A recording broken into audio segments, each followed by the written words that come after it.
Just want to start off by saying, DL, I appreciate all the laughs you've given me, my family, and everyone around the world because everyone knows they're greatly needed. One thing I won't do is stand by and continue to watch my people embarrass themselves. It's not just because, your apology, and it was kind of cringe, but it's Kamala in general. Now, what I would tell everybody else, you can't learn something from doing a quick Google search and assuming the first thing you get is factual evidence or the full story. So let me give you a quick story on what Kamala Harris was up to before she became vice president. I can't remember exactly which one she was around this time. She was I'm pretty sure she was U.S. Senate, but before that she was Attorney General. Correct me if I'm wrong. Now, in the midst of me protesting out here in Sacramento and actually doing groundwork, I'm 24 at the time, I believe. So I'm doing a lot of real research and digging. Not only did I find out that Gavin Newsom was enabling chomos. If you don't know what a chomo is, we might have to talk about your street card.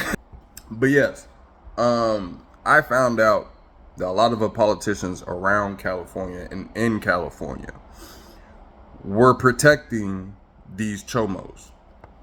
Now this you can go research for yourself. Around the same time, I believe 2020, if I'm not mistaken, it was 2019.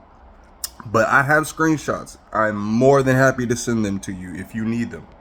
It was over 20 schools in California where priests or just members of these schools, private schools, mind you, because there's not a lot of Christian praying schools that are public schools.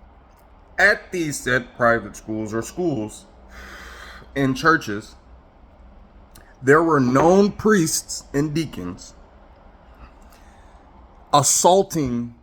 I'm just going to say assaulting because they've already messed with my algorithm and messed with my stuff. So they were assaulting children. Kamala Harris was responsible for charging and trying every single one of those. Let me tell you about what happened to those people. But first, I want to touch on something that I learned that was right next to this park called Cesar Chavez Park.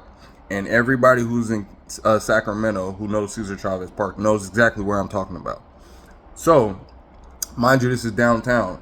I go over, this is during the protest. I go over to this, it was like a liquor store / cigar store.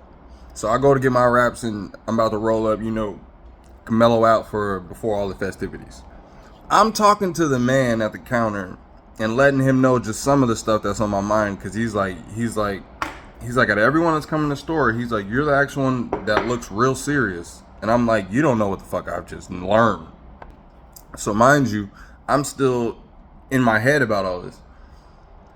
So I tell him about the whole Gavin Newsom shit and certain bills and shit that were passed in order to protect these people. This is why you'll see people who've assaulted children or rape, whatever the fuck you want to call it, women and kids, they get out so fucking fast.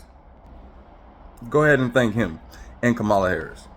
Now back to Kamala Harris. Like I said, Kamala Harris was responsible for trying and charging every single one of those priests and or deacons or whoever of the churches and or school members, staff that were working there. None of them went to court. None of them saw a judge. They just changed schools and or churches. And that's the last we heard of that. Ironically, Kamala Harris became vice president that very next year. I'm pretty sure that's how it went down. Correct me if I'm wrong. But very shortly after that, Kamala Harris became vice president. And I was warning everybody that whole year, fighting with people, arguing, because I still had the debate and heat in me from protesting. I told everybody not to vote for them. Everyone wanted to vote for Kamala because, quote unquote, her blackness. Go look at her family. Google that. Go look at her family and see what she really is. We're going to have to all be on the same accord with our history if we all just going to consider everyone brown to be black. We all got to get on one accord, first off, with the history. Second, you got to do more research about these people and what they're really into and why they protected these people. And you should probably research Kamala's husband, because I heard some stories about him and underage girls. But hey, let me know what you find in your research when you deep dive.